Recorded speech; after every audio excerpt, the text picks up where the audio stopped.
Hello, everyone, and welcome to SoundCheck Sessions. This is your all-access pass to artists who are shaping today's music scene. In this episode, we're sitting down with the incredibly talented Gabi Rose. If this name sounds familiar, it's because she's been making waves for years. From her work as a powerhouse behind Enrose, to sharing the stage with the Jonas Brothers, touring with Bilmuri, and most recently, being featured on a new track with the genre-bending Sleep Token. Gabi is a true multi-talented artist, a vocalist, saxophonist, songwriter, and performer who blends soul, rock, and alt-pop into something entirely her own. In today's interview, we dive deep into her journey, from life on the road to her favorite performances, behind-the-scenes moments, and how she continues to evolve as an artist in a constantly shifting industry. So sit back, turn it up, and get ready to listen to SoundCheck Sessions with Gabi Rose.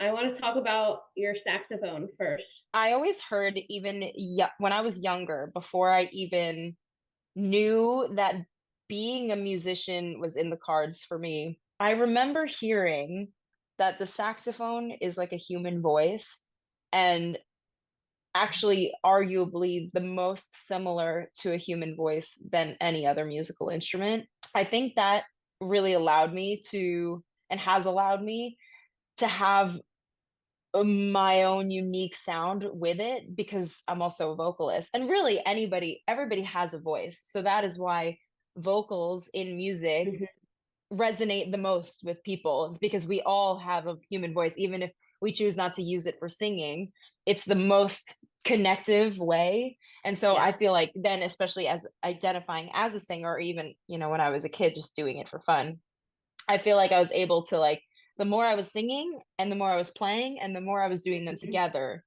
the more I was able to develop a voice, I would say. Saxophone is such a core part of your artistry.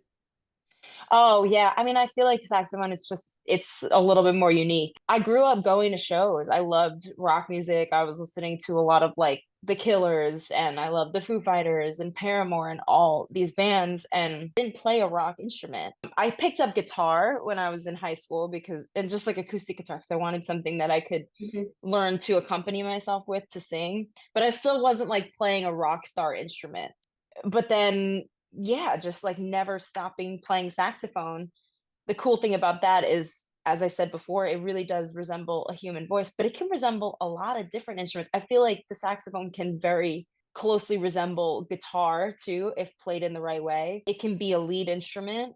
It is a lead instrument. So in the same way that you might choose to have a rip-in guitar solo in a song, you can totally substitute that for sax, which is what they did a lot in the 80s and increasingly more now. So I feel like I'm in the prime of that being something that's like making a comeback and something that is desired and thought of.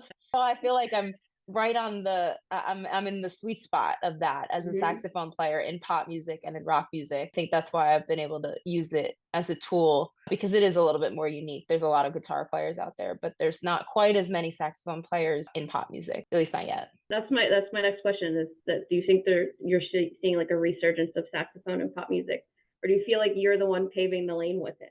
I really I'm seeing it for sure, and I think I'm definitely helping pave that too, because when people hear it, they're like, oh cool, like I want to have that in my song. I got on TikTok January of 2021. I was like, I don't know how long this whole lockdown thing is going to happen, but at that point I had already been committing myself to like producing and making videos, and like what I was doing was learning how to video edit. And so taking some of my favorite songs and reconstructing them, reharmonizing them, singing, playing, all this stuff, just kind of treating that as if it was my job, which obviously wasn't paying me, but I wanted to stay on top of, the grind and on top of learning and all this stuff. So then with TikTok, I was like, maybe this is a platform that I can start using, and things don't have to be quite as polished. So that was the first time that I was like, maybe I could just get on and start playing over music.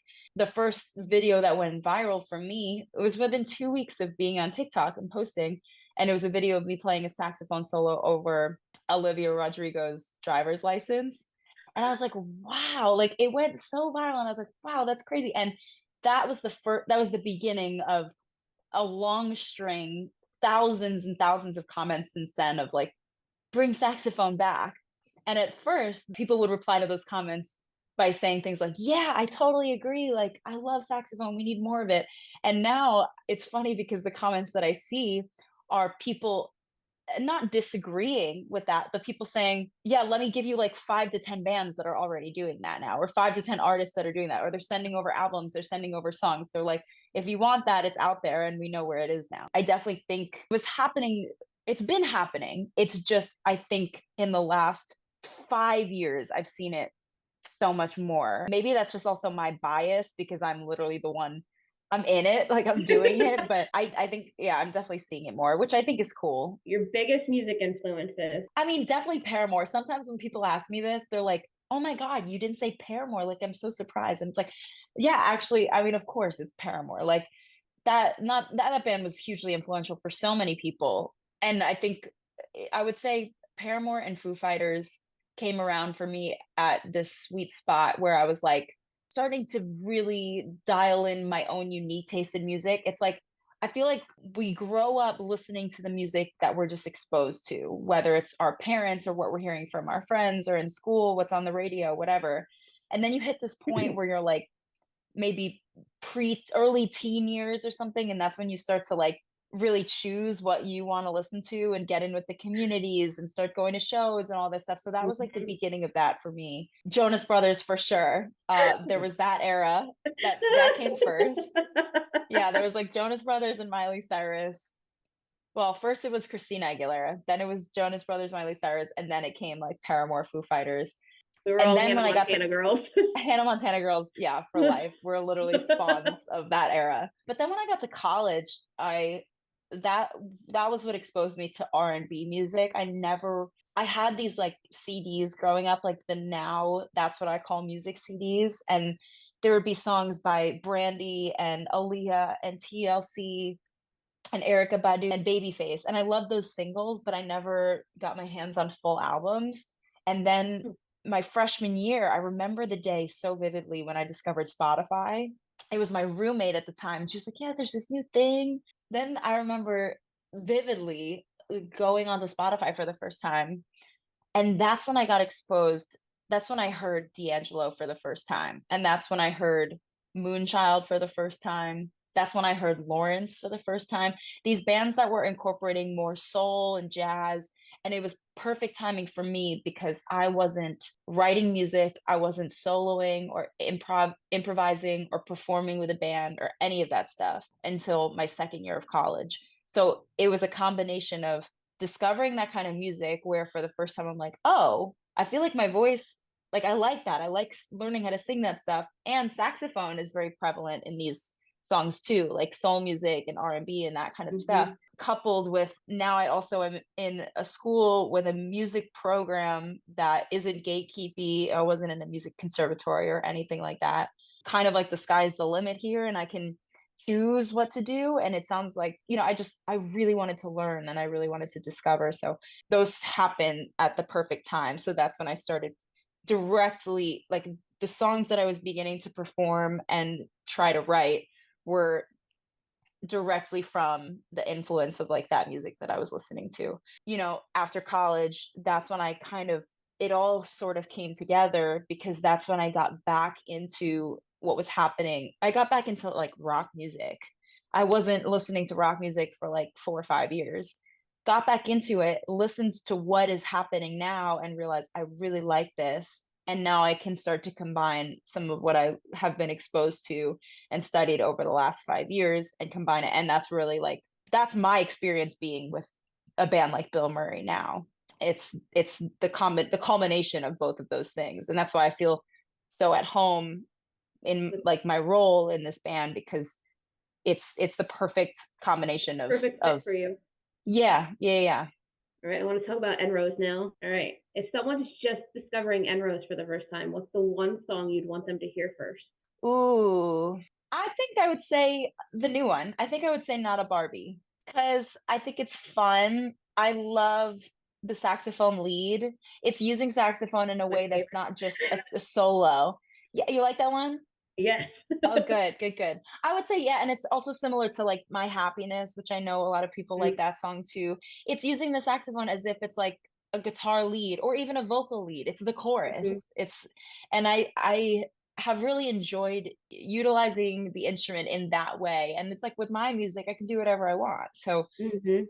it's been fun to experiment with that, and it doesn't take away from, like, it's my tool, it's my main tool of choice, but it doesn't take away from the fact that it's a song that's, directly related to my life and I get to sing on it. Like, it's not just about the saxophone, it's just an element that's a part of it, and it is a major part of it done in like a different kind of way. But yeah, I think that song is just, it's fun, it's girly but also aggressive, it hits you right away. Yeah, I think that's the song that I would show people. I'd be like, this is kind of like me in a nutshell right now. And it's gonna change, but like this is me in a nutshell, and this is the song that I think best represents like the music that I'm doing right now. Going back to that, between that and I Like It, they're similar but they're different. What was like the inspiration behind both of those songs? So I Like It was like I was sitting in my room just making a beat, and I really liked those chords, and they were like whimsical and dreamy to me, and it made me feel as if it kind of brought me to the feeling of being like a little bit tipsy and a little bit like you're feeling yourself. It's like one of those nights that you're just, I could do anything, I feel good, and I maybe want to put myself out there. And it was almost like it kind of reminded me of getting into this space that you want to get in, like that you can't always access. You can't always tap into feeling good. You can't always tap into wanting to go out and put yourself out there. It's scary. But a song like that, something about the chords, and then I just started gibberishing, and that's what came out of just feeling yourself and wanting to maybe like do something crazy. And it's not even like LMFAO, like get crazy, get like not that kind of song. It's like it's almost like embracing your feminine divine and I like embracing your that. body and feeling sensual and sexual and everything. So that's why I had this idea of like being in a hotel room like I am now, and just kind of like, what do I want to do? Like, you're on vacation or something, or in my case, like I might be on tour, and like I could be anybody that I want to be right now, You're and for probably one never night. gonna see these people again. Exactly, exactly. I think about that identity of, because I travel all the time now, and I think I like to think that as a touring musician, being in all these different cities, I can tap into that, but I can't necessarily because I am traveling in a group, and like I do have an identity, whatever. But I've always loved the idea of going on vacation or traveling solo or traveling with just one other person, and for however many days that you're there, nobody knows you. You're a complete stranger to everybody. You don't ever have to go back there. You can pack whatever kinds of clothes you want to wear. You can change your hair. You can change your style. You can change your accent. You can change anything about yourself and totally be a different person for a week. And I just think I love that concept. I think that's so cool. So that was that song. And then Not a Barbie, it's sort of an angry song. It's a bitter song. It's a little bit resentful, but playful, resentful. So it's kind of like the acknowledging that at one point or another you might have felt trapped. And sometimes we do. I guess I could speak for myself, feeling the need to show up a certain way for somebody, not meeting expectations, and feeling like you need to be perfect and that you're never getting it right. It's kind of like a fuck you song. So it's very different than I Like It, which is a very peaceful song. Yeah, Not a Barbie is about feeling like you were put in a box, and now it's like, that's not me. I'm unapologetically, I am so not perfect. I am so far from perfect. And so that was the whole idea behind the music video of, I just wanted to rip some hair off of Barbies and, burn their clothes and draw eyeliner on them and everything. I actually saw this photo on Tumblr way back that has stayed on my computer. It's like stayed on my hard drive for all this time. And it's just this really captivating photo of a fucked up Barbie, which is funny because then the Barbie movie came out, and Weird Barbie was a character. And I was like, yes, like everybody had a weird Barbie at one point or another. And I Weird love the Barbie, idea of weird that. Bratz doll. Yeah, or a weird Bratz doll, exactly. So I was like, we are actually all weird Barbies. We are. Yes. We're not regular Barbies. We are weird Barbies. And every weird Barbie is different too. When you take a regular Barbie that hasn't been fucked up out of the box, they all look identical. But once you start fucking up a Barbie, it's never going to be the same as any other Barbie again. So we actually are more like that. And so yeah, that's what I wanted to do for that You music video. start And it fucking us was, up, we get weirder and weirder. we get weirder and weirder. Yeah. All right. What's the biggest misconception about being at your level in the industry? That I know what's happening, that I know what I'm doing. I think people, I remember looking up to people that were, I guess, at my point now and thinking that they had it all figured out. The more and more I kind of go one step at a time and work my way up, you never really have it figured out because you're just faced with more and more challenges that you're not familiar with. Even the more I interact with some big wigs and stuff like that, that maybe before we met, I thought, wow, this person, like, they really know what's going on. Like, I really look up to them. And don't get me wrong, like, I am so lucky to be in rooms with some of the smartest, most creative, brilliant people. But I kind of realized we're actually not that different. Like, you just have the balls to still be here and grinding and figuring it out. And I think, especially in the music industry, that's all it takes. It's like, it's the balls to keep going because people don't have it figured out in the same way that I might be scrambling to put a show together for one night or something. And I'm like, oh my God, like, I forgot to get the merch together. I need to get a merch seller and we need to print the set lists. And what am I going to wear? I have to tell the band what they're going to wear. And oh my God, wait, what time do we have to be there? There's so many things that go, it's that times 100 in every other touring circumstance. And the only difference is that you might have more people with a little bit more experience, but every day there's something new coming up. So yeah, I think that's the biggest misconception is that people like me have it all figured out, and we certainly don't. You guys are just winging it day by day. Yeah. I want to dive into like your energy on stage. Do you have like, do you think about the crowd? Do you think about the music? Are you just up there getting lost in everything? I feel like when I get ready to go on stage, I am getting into a character. It's not too dissimilar from the type of person I am in real life, I don't think, but it's sort of this extreme version and this elevated version. I take notes from my favorite artists because they do the same thing. A very obvious example would be somebody like Chapel Roan, who speaks very openly about this. She's like, I go into drag when I'm on stage. She literally named herself Chapel Roan because it's an alias. It's a different name. It's the artist version of her. And so I tap into that before I go on stage because then I feel like I can perform and try anything that I want. And I'm not worried about like, what is that person from high school that was in my drama class like gonna be thinking? Like, I'm not thinking about that. I'm not thinking about who I am and all my experiences and who's going to judge me and all this stuff. Like, I'm literally showing up on stage as this like kind of character. So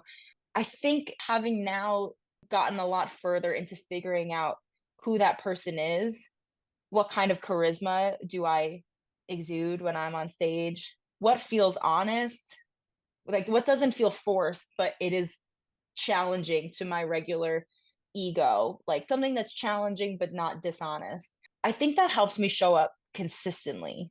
Now I've done hundreds and hundreds of shows in different types of circumstances. You know, I might be playing with Enrose, but I might be playing with Jonas Brothers. I might be playing with Bilmuri. I might be playing a wedding. I might be playing a club gig. Like, I might be doing a jam session. I might be going on TikTok Live. There's so many different Circumstances. exactly. And Yeah. they're all different. And you need to, I've always wanted to show up in a way that works for those different circumstances. You know, I'm not gonna do a wedding wearing the same types of clothes that I would wear with Bilmuri and then like going like this, holding up my middle finger and be like, yeah, let's crank our hogs. I'm not going to show up that way. It's still, I think the charisma is something that is the through line. The charisma is the through line. It's like, I'm going to have different language and a little bit of a different, you have to turn it on. Because also there's been times that I have to perform and I really don't feel like performing. And I think that's what gets draining. And I think that's where a lot of I could see how some artists who become so big so quickly and who tour like 250 days of the year or more and who never really get a break, and then even when they're not touring they're getting recognized on the street all the time. It's like they never have the chance to turn it off. It's hard, I could see that, but I think tapping into this person helps, because then when you're on stage that's who you are, and then when you're off stage you can get back to like who you are at your core. So yeah, separating them a little bit. What's your most memorable performance between festivals, shows? That's a big There's question. been a few. There's been a few. One that stands out to me, last year, I played with Jonas Brothers at this big festival in Quebec City, which I honestly don't remember the name of because it's like this French name. Huge festival. And we played to 65,000 people. And the energy, you couldn't even see people. It was a sea. And at that point, I had played over 70 shows with Jonas Brothers. And something about that one, I also love playing outside. So playing festival stages is always fun. I used to love going, I haven't just been an attendee at a major festival like that in quite some time, but I always loved that when I was in high school and in college. And it was also how like I bonded with other people. You're there for multiple days. Sometimes you're camping, you're discovering so much new music and all this stuff. So people almost tap into their vacation selves when they're like going to festivals. They're like, oh yeah, like this is who I am this weekend. I'm guilty of that. Yeah, it's awesome though. I love that. And so I definitely felt that. And so that was super memorable to me. The Bilmuri shows get better and better all the time too. Last night actually was one of my favorites. We played Munich, Germany, and it was like a smallish room for us. I think it was 600 capacity, sold out. And the image in my head that I took was everybody was jumping up and down at the same time. There's this scene from Woodstock 99 where Korn was playing and everybody's jumping up and down, but there's thousands and thousands of people and the sound is traveling slower than like what you're seeing on stage. Like sound travels differently than light and, sight and all that stuff. So you're literally seeing people jumping up and down at the same time, but it's going like this. It's like a wave. And even in our 600 capacity room yesterday, that's what was happening. And I'm glad that you asked me this question actually, because I meant to have this conversation with the guys and I just haven't yet, but I want to make sure I bring it up. That image has always been a dream of mine to see, from like being the person on stage and helping facilitate that and orchestrate that. That was so cool yesterday. And then I also just felt like as a band, we put on such a world-class show yesterday. I think all of us would be so proud to watch that show again and to present that show on a big stage at a big festival or something like that. If that's the capacity that we have to perform at on a regular basis, I think we're going to do really, really well this year, now that we're doing like a lot of festivals coming up for the summer and stuff. So yeah, those were a couple that stuck out. And then another one that really stuck out to me was I want to say actually the very first Enrose show, because the very first Enrose show we were playing in New York City, and it was a small room. It was at Mercury Lounge. The room was like pretty full and everybody was really feeling it. And I remember I was nervous because there were so many moving parts. I forgot my makeup bag. So then I was like, fuck, I have to go on stage without my makeup. And I felt like I was gonna feel so exposed and like ugly and all this stuff. That show went so well and I had so much fun. And once I started performing with the guys, I wasn't thinking about anything else.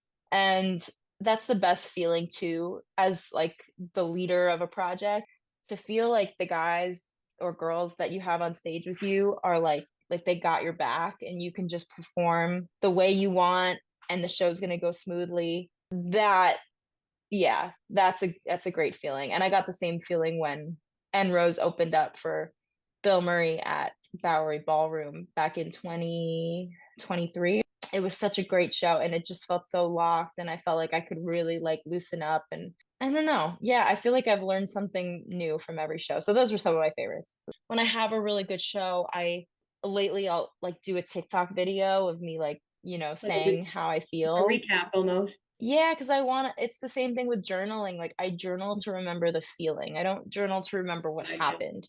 I try to take note of the shows that felt the most impactful and memorable so that I can hopefully recreate it. It's beautiful. I love that though. All right, I want to ask you more industry related questions. Like every artist has like tough lessons that they have to learn in the industry. What's something that you had to learn the hard way when you were starting out or even now? I guess the first thing that comes to mind is Chris Williamson, who has the podcast Modern Wisdom. He talks about unteachable lessons. And but in a nutshell, it's lessons that we've heard throughout our entire lives, such as don't eat the junk food because you're going to regret it, or going to the gym is really going to be good for you, or make sure you call your mom, or you don't love that pretty girl. She's just hot and you were able to get her. Or money doesn't buy happiness. These cliche things that we hear, and Yeah. yet we still feel like we need to learn them for ourselves. Or in girl world, it's like that guy is a cheater, he's a player, he's not good for you, girl, like you need to.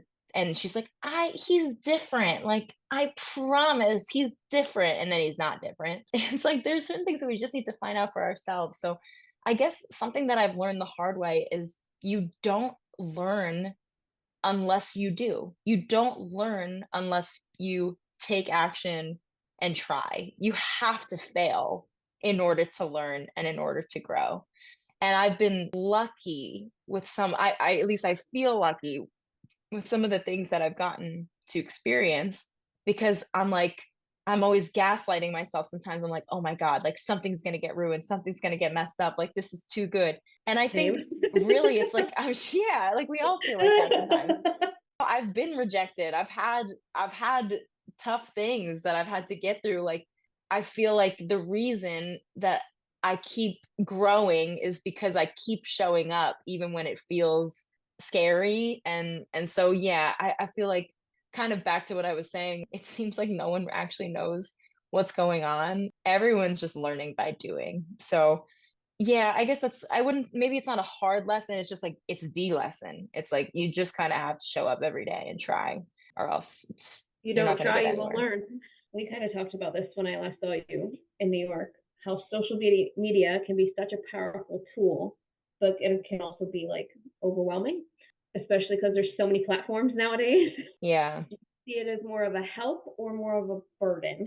I don't want to knock social media because it's been really helpful for me. It's beautiful that we have something like that where you can show up how you want to show up and you can self promo.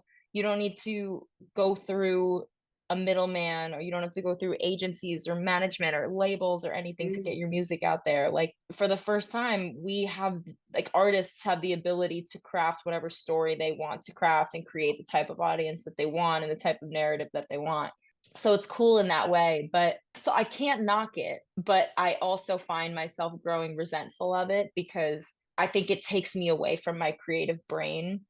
Social media to me is, well, it's never ending. It's like there's always a Mm. new message to look at. There's always a new thing on your algorithm. There's always a new comment that you want to look at, and maybe you shouldn't even look at it. And there's always a new idea that you have to post. And the problem with social media is it's so addictive. So it's really hard, as much as I would love to say like the creativity comes from, thinking about content or photos or something that I'm going to posting it and then letting it be. But that's just unfortunately not the way it works. And I do get sucked into the optics of it and the results. And I think with being a creative person, creativity is not about results, it's about the process.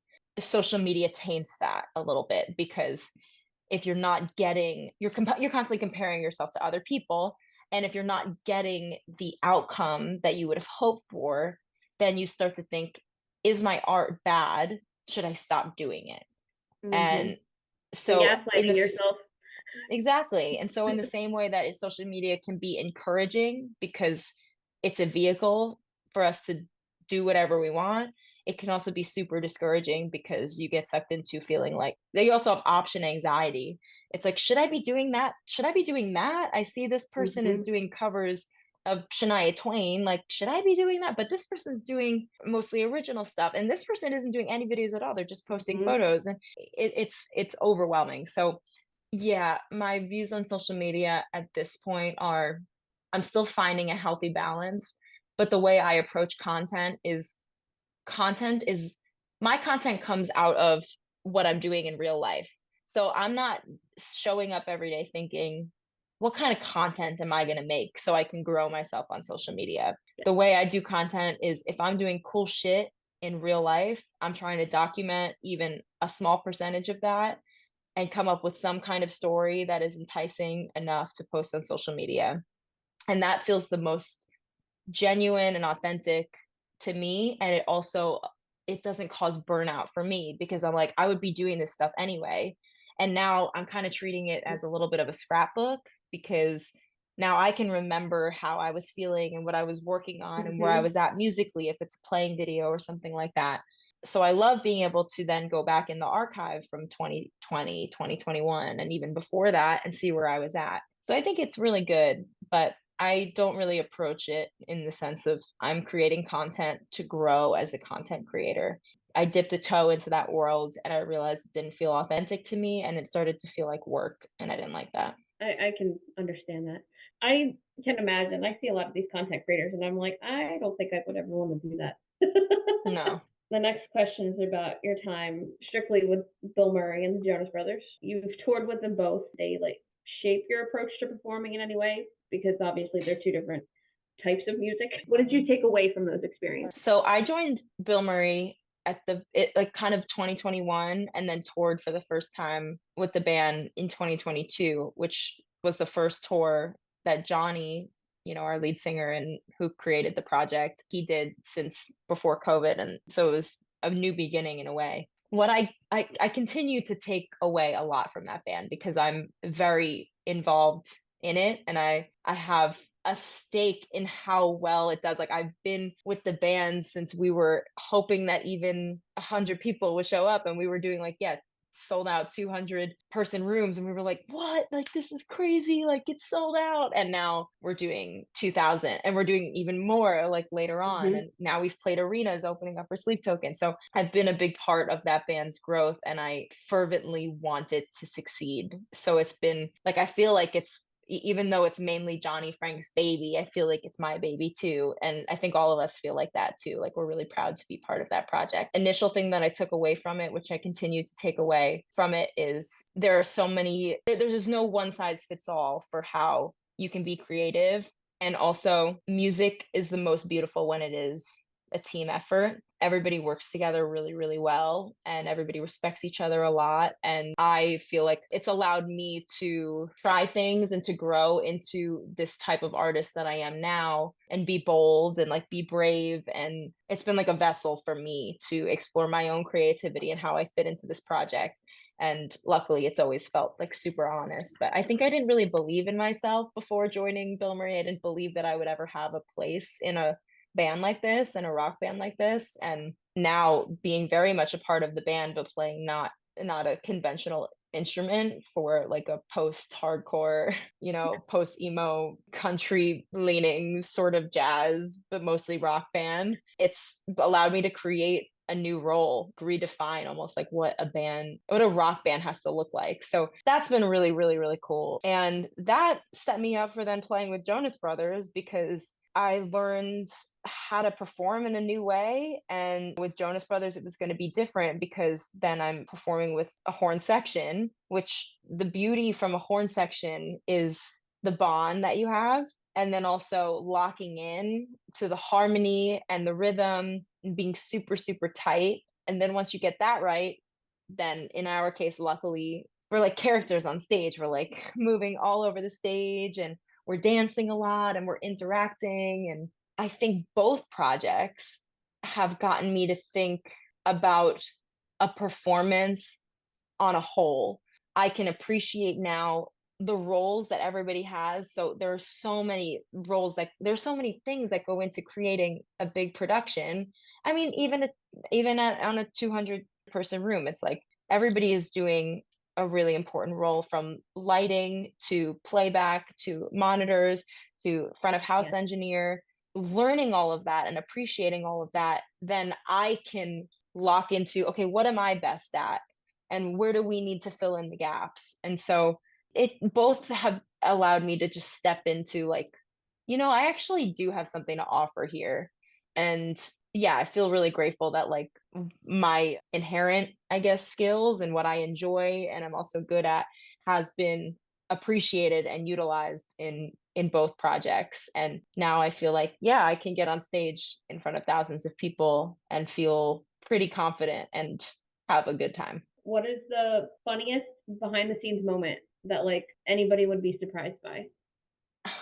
I don't know. Honestly, I don't know if I have like a specific moment, but what I can say is with both groups, we really became like family. And so it just gets really stupid. It gets really silly and really stupid. It's part of like what gets us hyped up to be on stage. It kind of reminds me of like when I first started doing musical theater, and there's a bond with musical theater kids where Yes. everybody gets really close and everybody's like really touchy feely. But then when you're on stage and you're rehearsing, and especially when you're in a show setting, you're like, I feel really comfortable with this person. So this is going to make our performance that much better. And I think it's the same with both Bilmuri and with Jonas Brothers. The closer and the more genuine your connection is, and the stupider that you can be, and even like the more secrets that you share, the more yourself you can be, then it totally translates to being on stage, and like people can see that. So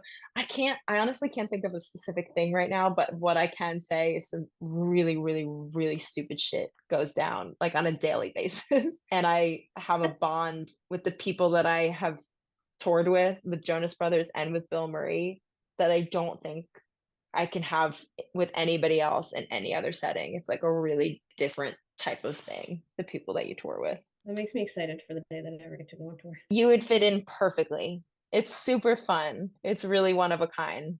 Build your dream tour lineup with any artist, dead or alive, no limit. Like different bands, like on the same. Yeah, different bands, artists on like a lineup. Oh my God. Okay. So for me, D'Angelo headlining, Beyonce. I kind of want to see, I actually kind of want to tweak it a little bit because I want to make a dream band that's headlining. So you have D'Angelo, and then you have Beyonce, but she's dancing and she's singing, but she's also like the dance captain for the Points for creativity. Hold on. Yeah, like we have dancers too. Like it's so weird, but like Olivia Rodrigo's dance team gets so much hate, but I think their moves are so like I can see today. They're so good. So I would have then Olivia Rodrigo's dance team. Oh my God. Okay, I don't know if this band is gonna work, but those are the people that I want to see on stage the most. And then you have the entire current Eagles touring band, all like 15 of them or however many are on stage doing the backup vocals because their vocals are so locked. And then you have John Mayer's original rhythm section, Pino Palladino. And that it's like all over the place, but I actually think it could work. And then Haley Williams comes on and she's belting it out. Yeah. We can't do it without Haley Williams. You can't do anything without Haley Williams. Yeah, she can fit in anywhere, honestly. You're not wrong. Yeah. So this is like, I think I would have to probably, if I had more time, I would really think more deeply about this and craft it out. I don't know if this would work, but I think it would work because I love the artists that I love. I have great taste, and I know that they can jam. They could work together really well. Olivia Rodrigo and Beyonce dance off. Hold on.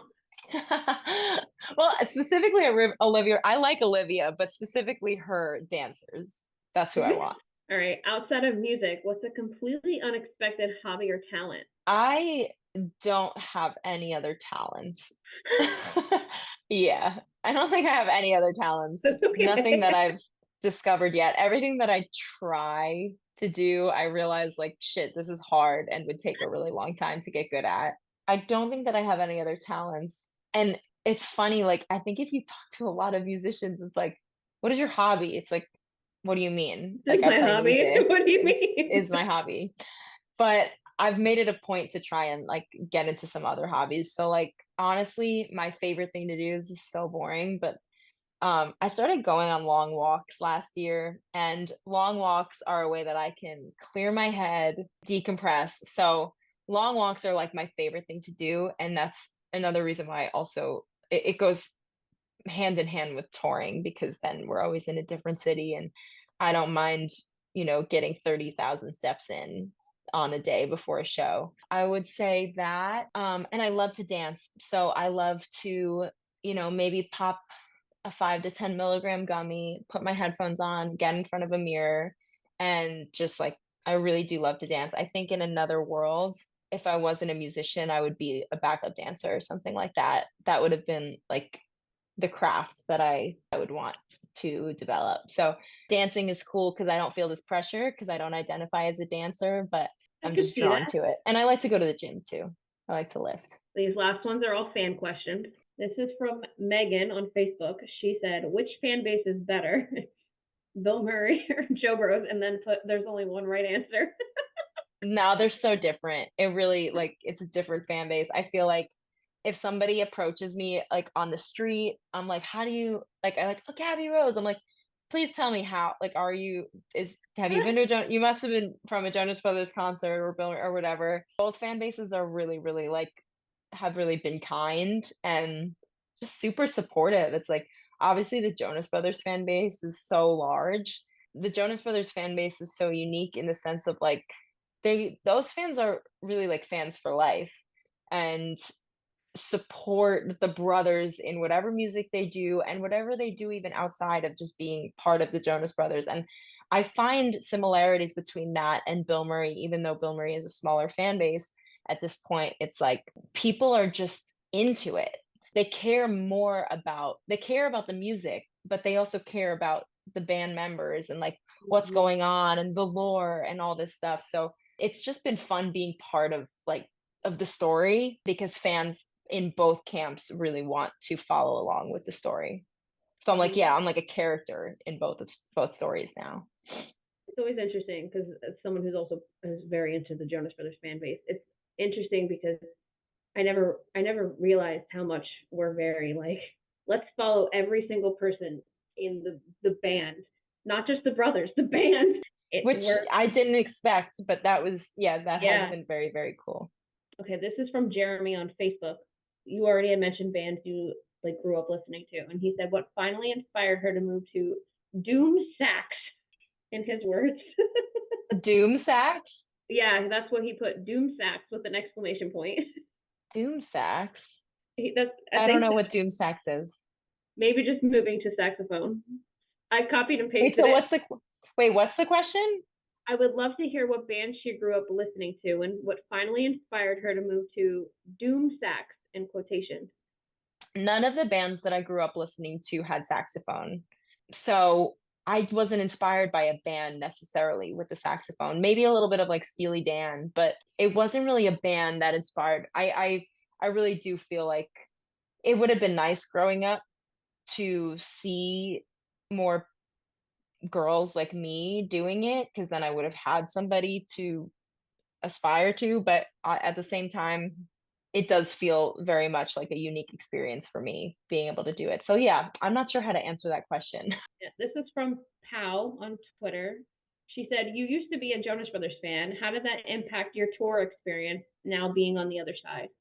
I was definitely starstruck, but I also knew that there's a big difference between meeting heroes, maybe 20 years ago and then like, yeah, 15 to 20 years ago, and then meeting them now. It was like, okay, I'm working with you now. Like I'm literally supporting you on stage. So there's immediately this respect, and it's like, okay, we're going to be cooperating. We're going to be like seeing a lot of each other. So it was like, it was a combination of being starstruck because like 12-year-old Gabi would never believe that, but also just being like, okay, I respect you a lot and we're peers and I'm happy to be here. And I've put the work in too now. So it's like I know what I'm doing here. I feel very determined and like I know what's going on. You know what I mean? Like I know what we're doing here. So it's hard to describe, but it was cool. I mean, it was cool. They were really, really welcoming and they're really kind. And so some people say don't meet your heroes, but like I feel so lucky to have not only met my heroes, but gotten to perform with my heroes. So it definitely feels very full circle. That makes me happy. Okay, this is from Rachel on Twitter. This is the last one. If you weren't a musician, what do you think you'd be doing as a career? And then what is your favorite place that you've traveled to? So like I said before, I'd be a dancer. I kind of like say this every day because like this is how I warm up for shows. Like Yeah. I'm the annoying one in the dressing room that's like blasting music and singing and jumping up and down and dancing. And there are like some guys in this band and then some guys and girls even with Jonas that like really want to relax and they might go to the bus and take a nap and I'm like that is so not me. I would definitely want to be a dancer, I would say. And then I think Barcelona of all places on earth is my favorite still because actually that was the first place that I performed professionally when I graduated from university and it opened up my world in a lot of ways. It was almost also kind of like performance boot camp for me because I needed to sing and I was playing and I was like DJing in a way too and like performing for hours on end and also speaking Spanish and trying to interact. So it was learning a lot of skills at once, also learning a lot of songs and things like that. So that now that I get to come back to Barcelona and I'm playing on big stages and I feel like I know so much better who I am now as a musician and as a human, as an artist. And when I first started in that city, I was like a fish out of water. So it's a great reminder of how far I've come. So that's why, on a personal level, I love that city. But also, it never ceases to amaze me how energized I feel when I'm there. You know, and sometimes you have this memory and you're like, God, I think about this so beautifully in my head, but I'm actually kind of afraid to experience it in real life because it might not be like the story that I've come up with in my head. Yeah, that city I think has it all. So every time I go back there, I feel amazing. Now So I it's my need to favorite. travel there. Highly recommend. Lastly, do you have anything you want to say to all of your fans? And is there anything we can expect from Enrose in the future? Yeah. So I guess to everybody, I would say this is actually unbelievable to me. I really never thought that I would be in this position. I really do feel like the poster child of somebody who didn't necessarily have a lot of self-belief, but just kept doing it and never stopped and truly followed a passion that has led me to a more beautiful and fulfilling and creative life than I could have imagined. So to have anybody that's supporting what I'm doing really pushes me forward. It drives me a lot. I have a lot of self-doubt. So to have anybody who believes in what I'm doing really helps. And then as far as Enrose, I'm never going to stop making music. So even with such a crazy touring schedule with Bilmuri and Jonas and whatever else, I still have a lot that I want to say and that a lot that I want to write about. And Enrose is the place that I do that. Yeah, I'm writing more music and we're always going to be squeezing it in between the chaos. Thank you for taking the time, even in your Of course. Thank you for having me. I'm excited for you and this whole thing. So I am supporting. Yes. Women supporting women. Hell yeah. Yeah, and keep me posted with it. I know that this was like you know, you're gonna have a lot to sift through, but keep me posted with the progress and let me know if there's anything else you need. Thank you. Thank you, Rebecca. You're the best. This is fun. Great questions. Thank you. Yeah. Well done. I enjoyed it. I appreciate it.